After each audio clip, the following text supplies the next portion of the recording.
ناظرین، ہر سال کی طرح سرکاری سطح پر ہولی کی تقریب کا اہتمام اسلام آباد میں کیا گیا۔ تقریب کا احوال بتا رہے ہیں نمود مسلم اپنی اس رپورٹ میں۔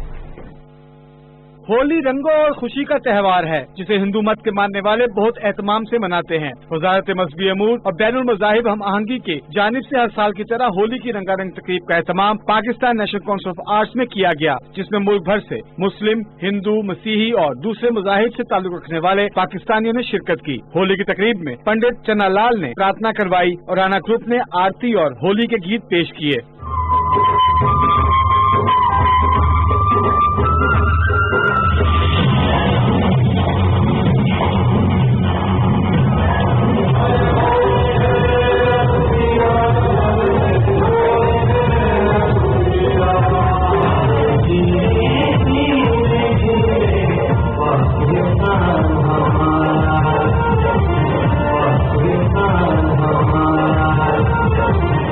اس موقع پر خطاب کرتے ہوئے وزیر مذہبی امور پیر نور الحق قادری نے کہا کہ کسی بھی پاکستانی کو اپنے مذہب کے مطابق زندگیاں گزارنے کی پاکستان میں آزادی حاصل ہے۔ حکومت ہر مذہب کے پیروکاروں کو برابری کی سطح پر سہولیات فراہم کرنے پر یقین رکھتی ہے۔ دوسرے اراکین اسمبلی اور مقررین نے کہا کہ پاکستان میں بسنے والے غیر مسلم پاکستانیوں کو یکساں آئینی اور قانونی حقوق حاصل ہیں۔ اس موقع پر رکن اسمبلی رمیش کمار بگفانی نے خاص طور پر بھوجن بھی پیش کیا۔ نمود مسلم، پاکستان ٹیلی ویژن نیوز، اسلام آباد۔